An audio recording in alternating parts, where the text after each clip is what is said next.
Halo semuanya, bagaimana kabar kalian hari ini? Semoga dalam keadaan yang sehat ya. Video kali ini adalah alur cerita dari drama Korea yang berjudul Mouse episode ke-10.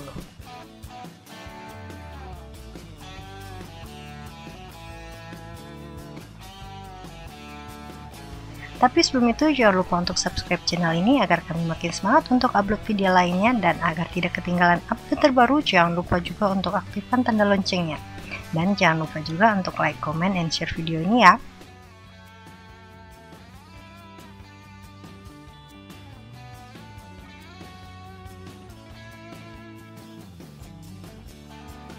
Sekarang kita lanjut ke videonya. Pagi harinya, polisi melakukan konferensi untuk menyampaikan bahwa kasus yang dilakukan oleh Woo Jae-pil telah ditutup, karena Woo Jae-pil sebagai tersangka telah meninggal dunia. Mochi yang saat malam hari datang ke rumah Barem dalam kondisi mabuk akhirnya menginap di rumah Barem. Barem bahkan menyiapkan sarapan untuk mereka berdua. Mochi menanyakan apa yang telah terjadi semalam. Barem pun menjelaskan bahwa Mochi datang ke rumahnya dengan kondisi mabuk dan berusaha menyerangnya. Itu sebabnya Barem juga menyerang Mochi karena ingin menghentikan apa yang Mochi lakukan. Mochi pun meminta maaf atas apa yang telah ia perbuat pada Barem. Barem meminta agar Mochi tidak lagi minum minuman keras karena itu akan membahayakan nyawa Mochi sendiri. Namun, Mochi justru mengatakan bahwa ia tidak akan meninggal sebelum ia mencelakai Seojun. Mochi masih belum puas dengan tuntutan hakim kepada Seojun karena walaupun Seojun telah dijatuhi hukuman yang sangat berat, namun sampai saat ini pemerintah belum mengeksekusinya. Hal itu yang membuat Mochi berniat untuk melakukannya sendiri. Setelah Mochi pulang, Barem mencari kembali batu yang digunakan untuk memukul tangannya sendiri agar ia tetap dalam kondisi sadar dan tidak mencelakai Mochi. Tidak lama kemudian, Bong Yi menghubungi Barem dan menanyakan kondisi Barem. Barem pun kembali teringat kejadian saat Mochi datang ke rumahnya. Tiba-tiba saja dalam pikiran Barem muncul niat untuk mencelakai Mochi. Untung saja Barem cepat sadar dan berusaha melukai dirinya sendiri. Dan tidak lama setelah itu, Bong Yi datang melihat Barem dalam kondisi terluka. Barem justru mengatakan bahwa tangannya terluka akibat terjepit pintu. Barem pun datang menemui Seojun. Seojun justru bertanya kepada Barem, kenapa situasi di luar sangat tenang padahal ia telah berhasil melakukan implan otak dengan memasukkan bagian otak dari seorang psikopat ke dalam otak Barem. Barem justru mengatakan bahwa ia hampir saja mencelakai seseorang dan menanyakan apa yang membuat dirinya sampai memiliki niat tersebut. Seojun pun menjelaskan bahwa dulunya ia pernah melakukan sebuah eksperimen kepada 2 ekor tikus jinak dan tidak jinak. Ia memindahkan bagian otak tikus tidak jinak kepada tikus jinak. Tidak lama berselang, tikus jinak justru menjadi sangat ganas dari tikus yang satunya lagi. Namun Seojun mengatakan bahwa ia hanya sedikit mengganti bagian otak Barem yang rusak dengan bagian otak milik Dr. Sung. Seojun pun berharap agar Barem bisa mengendalikan dirinya dan tidak terpengaruh dengan ingatan dari Dr. Sung. Sementara itu, akhirnya tes DNA dari jenazah yang dimakamkan sebagai anak dari Kapten Park justru menunjukkan bahwa anak tersebut merupakan anak dari Jun Man-ho. Detektif Park pun datang menemui Seojun untuk menanyakan di mana sebenarnya keberadaan anaknya. Namun Seojun justru mengatakan bahwa ia lupa di mana meninggalkan anak dari Kapten Park. Hal tersebut membuat Kapten Park sangat marah. Mochi yang juga berada di sana pun mengatakan bahwa ia sangat menyesal telah menembak Dr. Sung terlebih dahulu. Seharusnya Dr. Sung lah yang harus melihat Mochi mencelakai Seojun. Barem pun mendatangi dokter lainnya dengan mengatakan kondisinya yang sebenarnya, bahwa ia sering merasa mengingat ingatan milik Dr. Sung dan merasa dirinya lebih kejam. Ia takut suatu saat dirinya akan seperti Dr. Sung.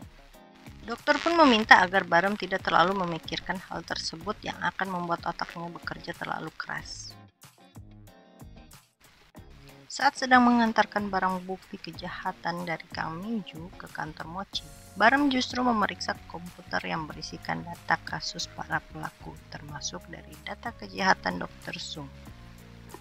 Barem pun berusaha meyakinkan dirinya bahwa selama ini yang muncul dalam pikirannya hanya bayangan biasa saja. Tidak lama kemudian Mochi datang dan bertanya apa yang Barem lakukan. Namun Barem justru mengatakan bahwa ia sedang mencari bros milik nenek Bongi yang digunakan saat kejadian. Sementara itu, Bongi yang sedang dalam perjalanan pulang dari minimarket justru bertemu dengan ibu dari Kang Duksu. Ibu Kang Duksu justru memarahi Bongi karena kembali tinggal di rumah lama Bongi. Ibu Kang Duksu justru menyerang Bongi. Untung saja Mochi datang menolong Bongi. Setelah kembali ke rumahnya, ibu Kang Duksu justru bertemu dengan Kang Duksu yang justru mengatakan bahwa ibunya berbohong tentang keberadaan Bongi. Sedangkan Mochi datang ke rumah Bongi untuk mengajak Bongi pindah dari rumah tersebut karena rumah Bongi terlalu dekat dengan rumah dari ibu Kang Duksu. Namun Bongi menolak karena hanya itu satu-satunya rumah peninggalan dari orang tuanya. Mochi pun meminta agar Bongi tinggal di rumahnya, namun Bongi tetap menolak. Saat Mochi akan meninggalkan rumah Bongi, Bongi menanyakan mengenai Wu Jaipil yang sempat bekerja di jasa pindahan. Namun menurut Bongi, tangan Wu Jaipil terlalu lembut untuk seorang yang bekerja sebagai pengangkut barang pindahan. Bongi juga ingat saat Wu Jaipil menutup mulutnya dengan tangan, Bongi merasakan sesuatu yang dingin seperti logam.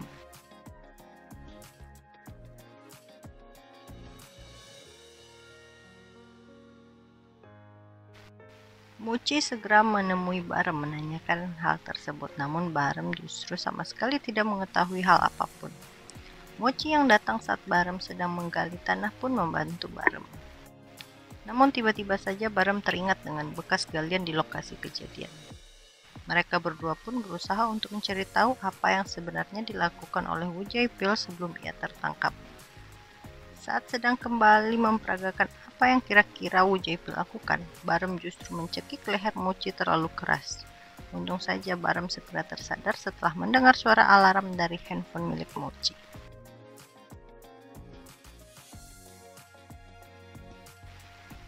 Mereka berdua pun makan bersama. Mochi menjelaskan bahwa ia awalnya merasa ragu kepada Barem untuk mengajak Barem bergabung dalam timnya. Namun setelah Barem menjalani operasi otak dan melihat kerja Barem, Mochi pun merasa kagum. Ia merasa Barem seperti bisa membaca pikiran dari para pelaku. Mochi meminta Barem untuk mengambilkannya minuman, namun Barem justru teringat dengan sesuatu yang mungkin dilakukan oleh pelaku kepada Hong Nari. Barem bersama dengan Mochi mendatangi rumah Wu Yongchul. Mereka berdua menduga bahwa Wu Yongchul lah pelaku utama yang sebenarnya. Namun, saat mereka berdua bertemu dengan Yongchul, ia tidak mengakui apa yang ditanyakan oleh Mochi. Menurut Barem, Yongchul mencelakai Hong Nari 2 hari sebelum jasad Hong Nari ditemukan. Mochi juga menjelaskan beberapa kemungkinan yang Yongchul lakukan saat berusaha menyembunyikan apa yang telah ia perbuat terhadap Hong Nari. Yongchul justru mengatakan bahwa Barem dan Mochi sedang mengarang sebuah cerita. Namun Barem justru telah menyiapkan hasil tes DNA Hong Nari yang ditemukan di kulkas milik Hong Nari. Mendengar hal itu, Yongchul mempertanyakan surat penangkapan kepada Barem dan Mochi. Saat Yongchul akan pergi, tidak lama kemudian detektif Kang bersama detektif Sin datang untuk menangkap Yongchul atas tuduhan telah mencelakai beberapa wanita muda. Barem kembali menemui dokter dan meminta agar melakukan operasi ulang terhadap otaknya. Namun dokter justru mengatakan bahwa Barem tidak bisa melakukan operasi ulang dengan alasan jika dunia luar mengetahuinya, maka pemerintah dan rumah sakit akan mengalami banyak kerugian. Hal itu membuat Barem sangat marah. Barem pun mengancam bahwa apa yang terjadi kepadanya ke depan, maka semua itu adalah tanggung jawab dokter tersebut.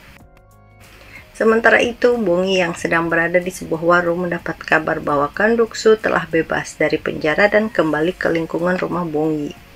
Bongi yang sebelumnya bertemu dengan seorang anak kecil yang bernama Yuna langsung pergi dan mengantarkan Yuna kembali ke rumahnya dan meminta agar ibu Yuna untuk segera pindah dari lingkungan rumah mereka karena Kang Duksu telah bebas. Namun ibu Yuna yang menjadi seorang pecandu minuman keras justru mengatakan bahwa ia tidak akan pindah karena bisa menjaga anaknya. Mendengar perkataan ibu Yuna, Bongi justru mengatakan bahwa ia merupakan korban dari Kang Duksu dan meminta agar ibu Yuna untuk menjaga anaknya baik. Dalam perjalanan pulang, Bong Yi justru terkejut melihat Barem sedang duduk di depan rumahnya. Setelah melakukan pemeriksaan, Bu Yongchul kembali dibebaskan karena kurangnya bukti yang kuat. Hal itu membuat Mochi merasa kesal. Mochi meminta bantuan produser Choi untuk menemani Bong Yi selama 1 bulan. Namun Mochi tidak mengatakan dengan jelas siapa yang ia ingin titipkan kepada produser Choi. Dan produser Choi justru menolak. Mochi yang merasa khawatir dengan kondisi Bong Yi justru mengikuti Bong Yi dalam perjalanan pulang. Namun hal itu membuat Bong Yi takut dan tanpa sengaja memukul Mochi. Mochi pun meminta Bong Yi untuk tidak lagi berjalan sendirian di luar rumah, mengingat Kang Dong-suk kini telah bebas. Mochi juga memberikan sebuah rekening kepada Bong Yi yang berisikan uang yang selama ini dikirim oleh Jian. Mochi meminta agar Bong Yi menggunakan uang tersebut untuk mencari tempat tinggal baru yang dekat dengan rumahnya agar ia bisa terus mengawasi Bong Yi. Namun Bong Yi justru menolak dan ingin menghadapi Kang Dong-suk.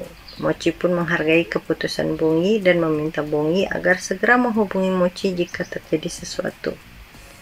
Dan sebelum Mochi pulang, Bong Yi juga menanyakan mengenai kondisi Barem yang kini terlihat seperti sedang memikirkan sesuatu. Sementara itu, Barem justru sedang berdoa di gereja. Ia berharap dirinya tidak melakukan seperti apa yang telah dilakukan Dr. Sung semasa hidupnya.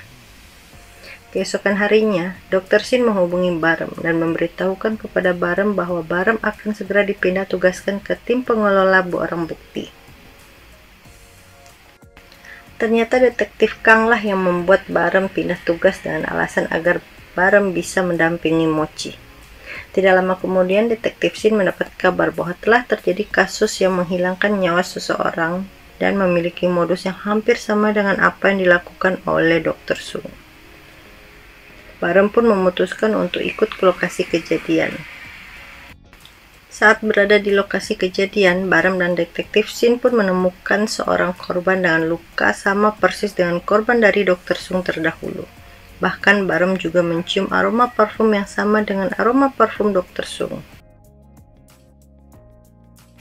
Setelah kembali ke kantor, kepala detektif meminta agar anggota tidak ada yang menyebarkan kasus tersebut ke media, agar masyarakat tidak merasa ketakutan dan berpikir ada pelaku yang sama seperti Dr. Sung.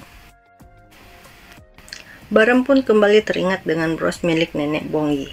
Ia menemui Mochi, namun menurut Mochi bros itu tidak ditemukan. Barem pun meminta izin kepada Mochi untuk melihat foto-foto rumah Dr. Sung. Namun Barem justru menemukan bahwa banyak perbedaan antara foto di rumah Dr. Sung dengan foto-foto yang pernah dikirim oleh pelaku saat Mochi sedang melakukan siaran di televisi. Di saat detektif Shin menceritakan mengenai kasus yang sedang terjadi kepada Mochi, Barem pun membantah dengan mengatakan bahwa pelaku bukanlah Dr. Sung. Mochi yang sejak awal memiliki dendam kepada Dr. Sung justru tidak setuju dengan pendapat Barem. Mochi juga mengatakan bahwa jika bukan Dr. Sung pelakunya, kenapa Dr. Sung berusaha melukai Barem? Melihat Barem sangat ingin membuktikan bahwa bukan Dr. Sung pelaku sebenarnya, Mochi merasa marah. Mochi pun mengusir Barem dan detektif Shin dari ruangannya. Keesokan harinya, saat sedang bertugas, Barem justru mendapatkan kabar penemuan jasad seorang wanita. Dan saat sedang mendatangi lokasi, Barem kembali mencium aroma Dr. Sung. Sambil menunggu ambulans datang, Barem memeriksa kondisi jasad tersebut. Namun Barem justru terkejut karena ia menemukan kalung milik Mu Won digunakan oleh wanita tersebut. Dan juga menemukan bros milik nenek Bong Yi. Namun saat detektif dan lainnya datang, mereka justru tidak menemukan apa yang Barem katakan sebelumnya. Sementara Mochi justru menemukan bukti yang kembali mengarah kepada Woo Hyung-chul. Barem pun mulai yakin bahwa bagian otak yang dimasukkan ke dalam kepalanya bukanlah milik seorang penjahat. Ia juga bertekad untuk menangkap sendiri pelakunya. Mochi mendatangi kantor Barem. Namun ia justru menemukan sebuah video rekaman yang memperlihatkan seorang wanita yang sama persis dengan foto yang Mochi temukan. Mochi berusaha mencari tahu di mana keberadaan wanita tersebut, namun tidak mendapatkan hasil apapun. Sementara itu, Barem kembali mendatangi lokasi kejadian penemuan wanita yang memiliki kalung Mu Won. Mochi menemui produser Choi untuk menceritakan apa yang ia temukan. Namun tidak lama kemudian produser Choi mendapatkan telepon dan buru-buru untuk pulang. Ternyata produser Choi harus membawa anaknya ke rumah sakit, dan tanpa sepengetahuan produser Choi, Woo Young Chul juga berada di rumah sakit tersebut. Woo Young Chul bahkan menanyakan kepada dokter yang merawat anak produser Choi apakah benar pasien sebelumnya merupakan produser Choi. Sang dokter pun mengakui, ia bahkan mengatakan bahwa ia juga yang membuat rumor bahwa anak tersebut merupakan anak produser Choi bersama dengan Dr. Sung. Baram yang masih menyelidiki kasus penemuan dua wanita pergi bersama detektif Shin untuk mencari tahu hasil otopsi dari kedua korban. Sedangkan Mochi terus menyelidiki orang-orang yang dekat dengan Woo Young Chul, hingga Mochi pun mendatangi rumah paman Young Chul. Mochi bahkan menggali tanah di dekat makam ibu Young Chul dan menemukan jasad beserta senjata tajam. Mochi pun meminta agar Woo Young Chul dimasukkan ke dalam daftar buronan. Mochi bahkan masuk ke dalam kantor Young Chul dan menemukan artikel mengenai produser Choi dengan Dr. Sung. Baram yang kembali ke rumah justru mendapati kabar bahwa calon istri Dongku tidak bisa dihubungi. Mochi buru-buru mendatangi rumah produser Choi, sedangkan Young Chul justru datang ke rumah calon istri Dongku. Saat sedang berada di rumah produser Choi, Mochi pun mendengar suara anak kecil. Sedangkan Baram bersama Dongku pun sampai di rumah calon istri Dongku dan menemukan calonnya tersebut sedang terikat di lantai. Baram yang sedang berusaha menolong justru diserang oleh Young Chul. Namun Baram justru tertangkap oleh Young Chul. Saat sedang menahan Baram, Young Chul justru menceritakan apa saja yang pernah ia lakukan sejak kecil hingga alasan dari semua perbuatannya selama ini. Untung saja Baram bisa membebaskan diri, namun ia justru kembali teringat dengan apa yang dilakukan Dr. Sung. Bahkan Baram pun mencelakai Young Chul.